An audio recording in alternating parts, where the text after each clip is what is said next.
ಶ್ರೀ ಗಣಪತಿ ಶಾರದಾ ಗುರುಭ್ಯೋ ನಮಃ. ಚರಿತಂ ರಘುನಾಥಸ್ಯ ಶತಕೋಟಿ ಪ್ರವಿಸ್ತರಂ ಏಕೈಕಮಕ್ಷರಂ ಪುಂಸಾಂ ಮಹಾಪಾತಕನಾಶನಂ. ಶ್ರೋತೃಗಳಿಗೆ ಶ್ರೀರಾಮಚರಿತ ಮಾನಸದ ಉತ್ತರ ಕಾಂಡಕ್ಕೆ ಸ್ವಾಗತ. ಕಾಕ ಭುಷುಂಡಿಯವರು ವೈನತೆಯನಿಗೆ ತಮ್ಮ ಪೂರ್ವ ಜನ್ಮದ ವೃತ್ತಾಂತಗಳನ್ನು ಹೇಳುತ್ತಾ, ಮೊದಲನೆಯ ಜನ್ಮದಲ್ಲಿ ತಾನು ಅಯೋಧ್ಯೆಯಲ್ಲಿ ಒಬ್ಬ ಶೂದ್ರನಾಗಿ ಹುಟ್ಟಿದ್ದೆ. ಶ್ರೀರಾಮನು ಜನಿಸಿದ ಅಯೋಧ್ಯೆಯಾಗಿದ್ದರೂ ಅದರ ಮಹಿಮೆಯನ್ನು ತಾನು ಅರಿತಿರಲಿಲ್ಲ.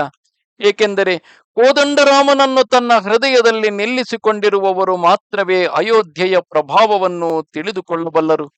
ಆ ಗರುಡನೆ, ಕಲಿಕಾಲವು ತುಂಬಾ ಕಲುಷಿತವಾದುದು, ಅದರಲ್ಲಿ ಸ್ತ್ರೀ ಪುರುಷರೆಲ್ಲರೂ ಪಾಪಕರ್ಮ ನಿರತರು ಎಂದು ಹೇಳುತ್ತಾ ಕಲಿಗಾಲದ ದೋಷಗಳನ್ನು ವಿವರಿಸುತ್ತಿರುವರು. ಕಲಿಯುಗದ ಪಾಪಗಳಿಂದಾಗಿ ಧರ್ಮವೆಲ್ಲವೂ ನಶಿಸುತ್ತದೆ, ಸದ್ಗ್ರಂಥಗಳೆಲ್ಲವೂ ಮರೆಯಾಗಿ ಹೋಗುತ್ತವೆ. ಪಾಖಂಡರು ತಮ್ಮ ವಿಪರೀತ ಬುದ್ಧಿಯಿಂದ ವಿವಿಧ ಸಂಪ್ರದಾಯಗಳನ್ನು ಕಲ್ಪಿಸಿದರು. ಜನರೆಲ್ಲರೂ ಮೋಹಕ್ಕೆ ವಶರಾದರು. ಲೋಭವು ಶುಭ ಕರ್ಮಗಳನ್ನು ನುಂಗಿ ಹಾಕಿತು. ಓ ಜ್ಞಾನನಿಧಿ ಹರಿವಾಹನ, ನಾನು ಕೆಲವು ಕಲಿಯುಗದ ಲಕ್ಷಣಗಳನ್ನು ತಿಳಿಸುವೆನು, ಕೇಳು. ಕಲಿಯುಗದಲ್ಲಿ ವರ್ಣಾಶ್ರಮ ಧರ್ಮಗಳು ಉಳಿಯುವುದಿಲ್ಲ. ಎಲ್ಲ ಸ್ತ್ರೀ ಪುರುಷರು ವೇದ ವಿರುದ್ಧವಾಗಿ ವರ್ತಿಸುವರು. ಬ್ರಾಹ್ಮಣರು ವೇದಗಳನ್ನು ಮಾರಿಕೊಳ್ಳುವರು.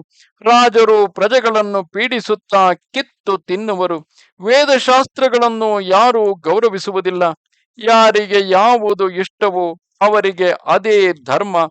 ಜಂಬ ಕೊಚ್ಚಿಕೊಳ್ಳುವವನೇ ಪಂಡಿತ. ಆಡಂಬರದಿಂದ ಬದುಕುವವನನ್ನು, ನಖಶಿಖಾಂತ ಕಪಟದಿಂದ ಕೂಡಿದವನನ್ನು ಜನರು ಸಂತನೆಂದು ಹೇಳುವರು. ಬೇರೆಯವರ ಧನವನ್ನು ಅಪಹರಿಸುವವನೇ ಬುದ್ಧಿವಂತ. ಡಾಂಭಿಕನೇ ಆಚಾರವಂತ. ಸುಳ್ಳು ಹೇಳುವವನು, ತಮಾಷೆ ಮಾಡುವವನು ಕಲಿಯುಗದಲ್ಲಿ ದೊಡ್ಡ ಗುಣವಂತನೆನಿಸಿಕೊಳ್ಳುವನು.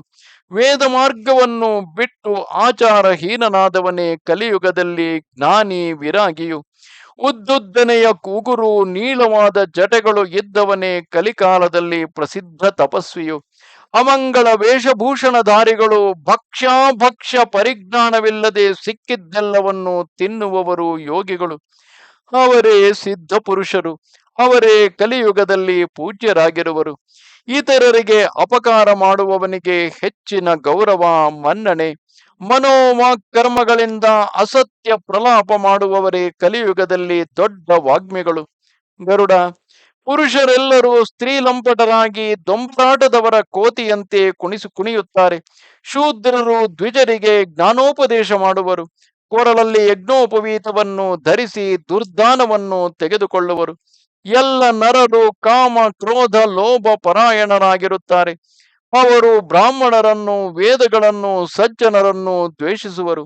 ಅಭಾಗಿನಿ ಸ್ತ್ರೀಯರು ಸರ್ವಗುಣ ಸಂಪನ್ನರು, ಸುಂದರರು ಆದ ತಮ್ಮ ಪತಿಯನ್ನು ತೊರೆದು ಪರಪುರುಷರನ್ನು ಓಲೈಸುವರು. ಸುಮಂಗಲಿ ಸ್ತ್ರೀಯರು ಅಲಂಕಾರ ವಿಹೀನರಾಗಿರುವರು. ಆದರೆ ವಿಧವೆಯರು ನಿತ್ಯವೂ ನೂತನ ಶೃಂಗಾರ ಮಾಡಿಕೊಳ್ಳುವರು. ಗುರು ಶಿಷ್ಯರಲ್ಲಿ ಕಿವುಡ ಕುರುಡರ ಸಂಬಂಧವಿರುತ್ತದೆ. ಗುರುವಿನ ಉಪದೇಶಕ್ಕೆ ಕಿವಿ ಕೊಡದ ಶಿಷ್ಯ ಕಿವುಡ. ಗುರುವು ಜ್ಞಾನದೃಷ್ಟಿ ಇಲ್ಲದ ಕುರುಡ. ಶಿಷ್ಯನ ಧನವನ್ನು ಅಪಹರಿಸಿ ಶೋಕವನ್ನು ಕಳೆಯದ, ಅಂದರೆ ಚಿತ್ತಾಪಹಾರಕನಾಗದೆ ಕೇವಲ ವಿತ್ತಾಪಹಾರಕನಾದ ಗುರುವು ಘೋರ ನರಕದಲ್ಲಿ ಬೀಳುವನು. ತಂದೆ ತಾಯಂದಿರು ತಮ್ಮ ಮಕ್ಕಳಿಗೆ ಉದರ ಪೋಷಣಕ್ಕೆ ಉಪಯೋಗವಾದ ಧರ್ಮವನ್ನು ಮಾತ್ರ ಕಲಿಸುತ್ತಾರೆ. ಸ್ತ್ರೀ ಪುರುಷರು ಒಂದು ಕಡೆ ಬ್ರಹ್ಮಜ್ಞಾನವಲ್ಲದೆ ಬೇರೆ ಯಾವ ಮಾತನ್ನು ಆಡರು. ಮತ್ತೊಂದು ಕಡೆ ಅವರು ಲೋಭ ಪರವಶರಾಗಿ ಬಿಡಿ ಕಾಸಿಗಾಗಿ ಬ್ರಾಹ್ಮಣನಾಗಲಿ ಗುರುವನ್ನಾಗಲಿ ಕೊಂದು ಬಿಡುವರು. ಶೂದ್ರರು ಬ್ರಾಹ್ಮಣರೊಂದಿಗೆ ವಿತಂಡವಾದಕ್ಕೆ ಇಳಿಯುವರು. ನಾವೇನು ನಿಮಗೆ ಕಡಿಮೆ, ಬ್ರಹ್ಮನನ್ನು ಬಲ್ಲವನೇ ಶ್ರೇಷ್ಠ ಬ್ರಾಹ್ಮಣ ಎಂದು ಹೇಳಿ ಅವರನ್ನು ಗದರಿಸಿ ದುರುಗುಟ್ಟಿಕೊಂಡು ನೋಡುವರು. ಪರಸ್ತ್ರೀ ಲಂಪಟರು, ಕಪಟ ವರ್ತನೆಯಲ್ಲಿ ನಿಪುಣರು, ಮೋಹ, ದ್ರೋಹ, ಮಮಕಾರಗಳಲ್ಲಿ ಮುಳುಗಿದವರೇ ಅಭೇದವಾದಿಗಳು ಬ್ರಹ್ಮಜ್ಞಾನಿಗಳೆಂದು ಪ್ರಸಿದ್ಧಿ ಪಡೆಯುವರು. ನಾನು ಆ ಕಲಿಯುಗದ ವರ್ತನೆಯನ್ನು ಕಣ್ಣಾರೆ ಕಂಡೆ. ಜನರು ತಾವು ಸ್ವತಃ ಭ್ರಷ್ಟರಾಗುವುದಲ್ಲದೆ ಸನ್ಮಾರ್ಗದಲ್ಲಿ ನಡೆಯುವವರನ್ನು ಕೂಡ ಭ್ರಷ್ಟರಾಗಿಸುವರು. ಕುತರ್ಕದಿಂದ ವೇದಶಾಸ್ತ್ರಗಳನ್ನು ದೂಷಿಸುವವರು ಕಲ್ಪಾಂತರದವರೆಗೆ ನರಕದಲ್ಲಿ ತೊಳಲಾಡುವರು. ನೀಚ ವರ್ಣದವರಾದ ಗಾಣಿಗ, ಕುಂಬಾರ, ಚಂಡಾಲ, ಕಿರಾತ, ಕೋಲ, ಹೆಂಡ ಮಾರುವವರು ಮೊದಲಾದವರು ಹೆಂಡತಿ ಸತ್ತು ಹೋದರೆ ಅಥವಾ ಮನೆಯ ಸಂಪತ್ತೆಲ್ಲ ಕಳೆದು ಹೋದಾಗ ತಲೆಬೋಳಿಸಿಕೊಂಡು ಸನ್ಯಾಸಿಗಳಾಗುತ್ತಾರೆ. ಅವರು ಬ್ರಾಹ್ಮಣರಿಂದ ಪಾದಪೂಜೆ ಮಾಡಿಸಿಕೊಳ್ಳುವರು. ಹೀಗೆ ತಮ್ಮ ಕೈಗಳಿಂದಲೇ ಇಹ ಪರಗಳೆರಡಕ್ಕೂ ದೂರವಾಗುವರು. ಬ್ರಾಹ್ಮಣರು ವಿದ್ಯಾಹೀನರಾಗಿ ಲೋಭಿ, ಕಾಮಿ, ಆಚಾರಹೀನ, ಮೂರ್ಖ, ನೀಚ ಜಾತಿ ಸ್ತ್ರೀಯನ್ನು, ವ್ಯಭಿಚಾರಿಣಿಯನ್ನು ಇಟ್ಟುಕೊಳ್ಳುವರು. ಶೂದ್ರರು ನಾನಾ ವಿಧವಾದ ಜಪ, ತಪ, ವ್ರತಾದಿಗಳನ್ನು ಮಾಡುತ್ತಾ ವ್ಯಾಸಪೀಠ ಅಂದರೆ ವೇದಿಕೆಯಲ್ಲಿ ಕುಳಿತು ಪುರಾಣ ವಾಚನ ಮಾಡುವರು. ಎಲ್ಲರೂ ಮನಸ್ಸಿಗೆ ಬಂದಂತೆ ವರ್ತಿಸುವರು. ಕಲಿಯುಗದಲ್ಲಿ ಪ್ರಬಲವಾದ ಅಪಾರ ಅನೀತಿಯನ್ನು ವರ್ಣಿಸಲು ಯಾರಿಂದಲೂ ಸಾಧ್ಯವಾಗದು. ಕಲಿಯುಗದ ಜನರಲ್ಲಿ ವರ್ಣ ಸಂಕರ ಹೆಚ್ಚಾಗಿ ಲೋಕಮರ್ಯಾದೆಯಿಂದ ಚ್ಯುತರಾಗುವರು. ಅವರು ಪಾಪಗಳನ್ನು ಮಾಡಿ ತತ್ಫಲವಾಗಿ ದುಃಖವನ್ನು, ಭಯವನ್ನು, ರೋಗವನ್ನು, ಶೋಕವನ್ನು, ಪ್ರಿಯ ವಸ್ತು ವಿಯೋಗವನ್ನು ಹೊಂದುವರು. ಮನುಷ್ಯರು ಮೋಹವಶರಾಗಿ ವೇದ ಸಮ್ಮತವಾದ ಜ್ಞಾನ ವೈರಾಗ್ಯಯುಕ್ತವಾದ ಹರಿಭಕ್ತಿ ಪಥವನ್ನು ತೊರೆಯುವರು. ಅವರು ನಿರರ್ಥಕವಾದ ಹೊಸ ಹೊಸ ಸಂಪ್ರದಾಯಗಳನ್ನು ಕಲ್ಪಿಸಿಕೊಳ್ಳುವರು. ಸನ್ಯಾಸಿಗಳು ಧನ ಸಂಗ್ರಹಿಸಿ ಗೃಹಸ್ಥರಿಗಿಂತಲೂ ಮಿಗಿಲಾಗಿ ಮನೆ ಮಠ ಕಟ್ಟಿಕೊಂಡು ಅವುಗಳನ್ನು ಅಲಂಕರಿಸುವರು. ಅವರು ವಿಷಯ ಭೋಗ ಲಾಲಸರು. ಅವರಲ್ಲಿ ವೈರಾಗ್ಯವು ಉಳಿದಿರುವುದಿಲ್ಲ. ಕಪಟ ತಾಪಸರು ಸಂಪನ್ನರಾಗಿರುವರು, ಗೃಹಸ್ಥರು ದರಿದ್ರರಾಗಿರುವರು. ಅಯ್ಯ, ಕಲಿಯುಗದ ಲೀಲೆ ವಿಚಿತ್ರ, ಅವರ್ಣನೀಯ.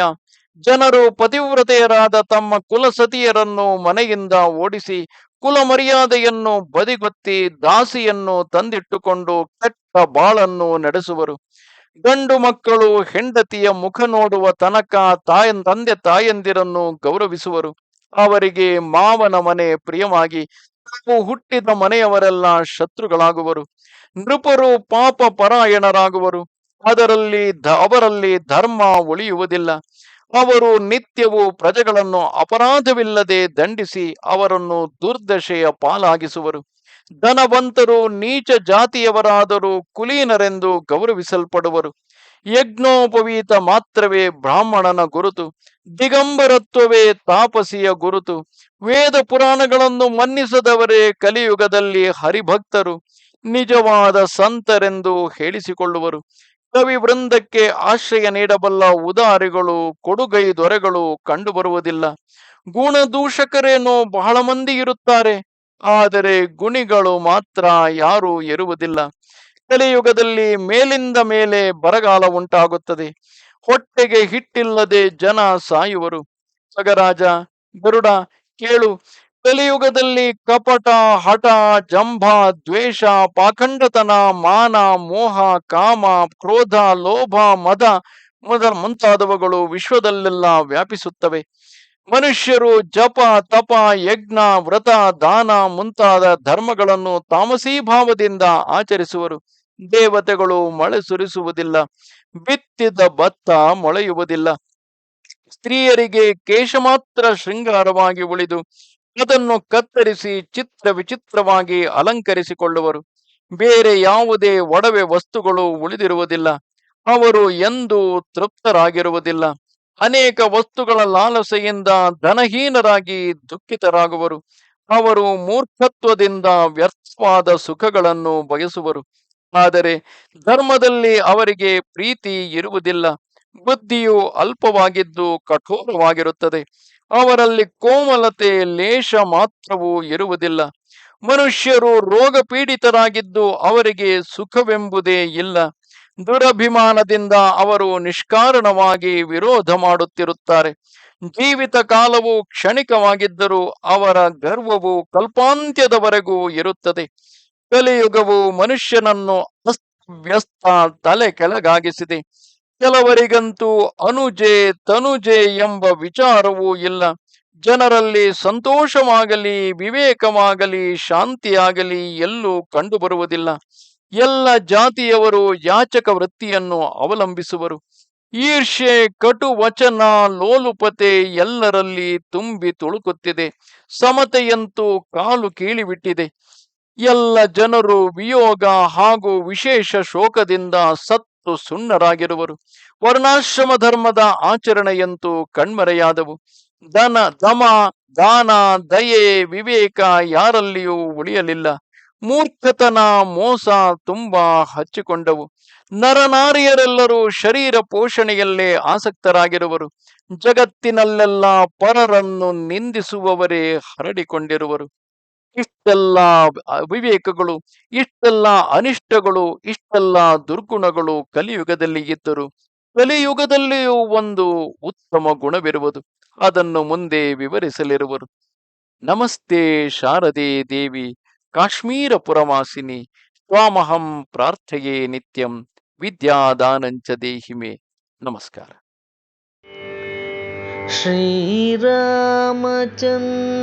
कृपाल भज मन हरण भव भयदारुणं। श्रीरामचन्द्र कृपाल भज मन हरण भव भयदारुणं। श्रीराम श्रीराम श्रीराम श्रीराम श्रीराम श्रीराम।